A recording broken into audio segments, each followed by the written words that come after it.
E vamos agora à entrevista do dia com Silvia Correia. Hoje o nosso assunto é a política estadual no maior estado do país.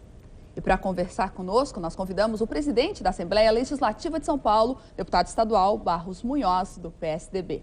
Boa noite, deputado. Boa noite, Silvia. Obrigada por aceitar nosso convite. O prazer é meu. Deputado, queria começar pela sessão de ontem. A base de sustentação do governador Geraldo Alckmin aparentemente rachou diante de um projeto de lei que devolve à Polícia Civil o controle da corregedoria da corporação, hoje ligada diretamente ao gabinete do secretário.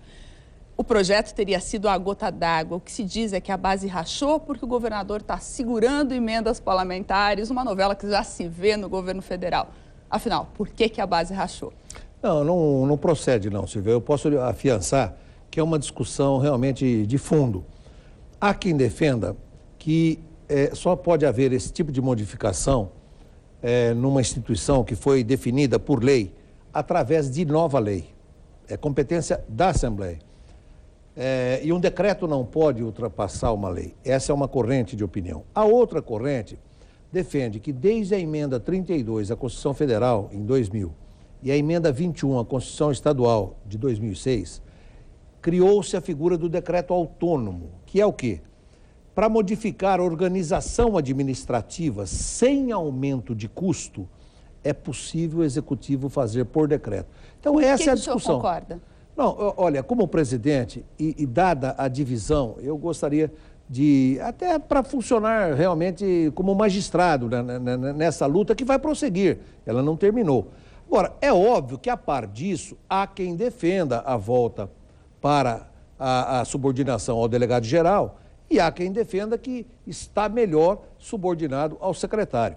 É uma questão de opinião e esse projeto ainda vai voltar a ser discutido e votado. Aliás, discutido não, a discussão já encerrou, mas ele vai voltar a ser votado, porque não houve quórum para a deliberação. E não tem racha na base de sustentação do governo estadual? Não, é lógico, sabe, Silvia, eu estou completando 35 anos de atividade política.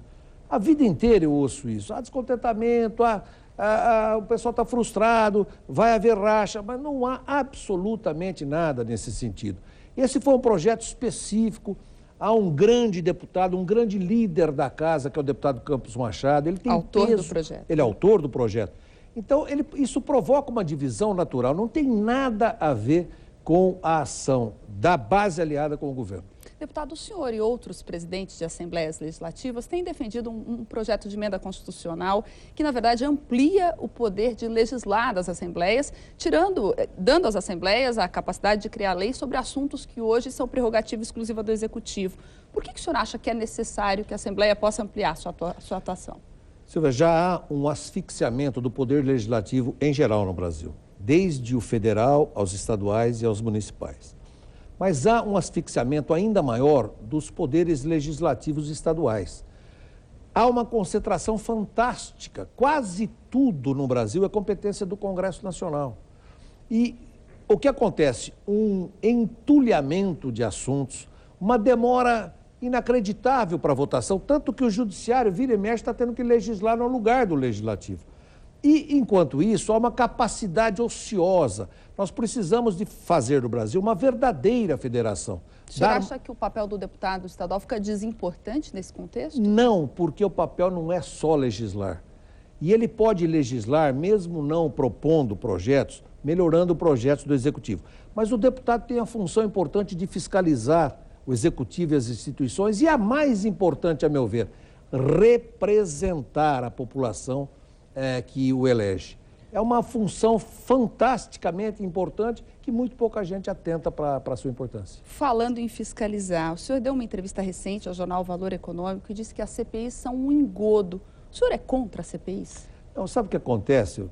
Tem fato sendo apurado pelo Ministério Público e aí se defende a criação de uma CPI. Se der tudo bem, tudo ok, e se apurar que houve irregularidade e quais são os autores da irregularidade, sabe o que acontece ou não?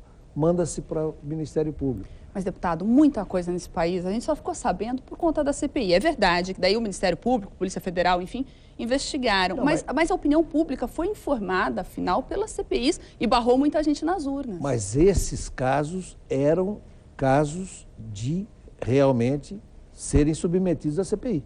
Esses eu defendo que haja. Eu não sou contra a existência de CPI, absolutamente. Eu sou contra o abuso no funcionamento de CPIs. Da Assembleia de São Paulo podem funcionar simultaneamente 5. Mais do que isso é impossível. Mas o PSDB não fica apresentando um monte de pedidos de CPI que são desimportantes para barrar a instalação das CPIs da oposição? Não tem essa discussão? Não, eu não diria que são desimportantes. É lógico que é uma estratégia parlamentar. Como lá em Brasília, é o PT que faz isso, não apresentando um número grande de CPIs, mas impedindo a criação de CPIs. Então aqui acusa-se o PSDB e lá acusa-se o PT. O senhor concorda com a estratégia? Não concordo. Eu acho que o instituto da CPI deveria ser reavaliado, deveria ser valorizado.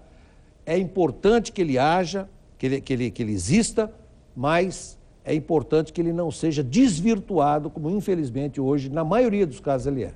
Tudo rapidinho. Agora, eleições municipais do ano que vem. O senhor é a favor das prévias do seu partido?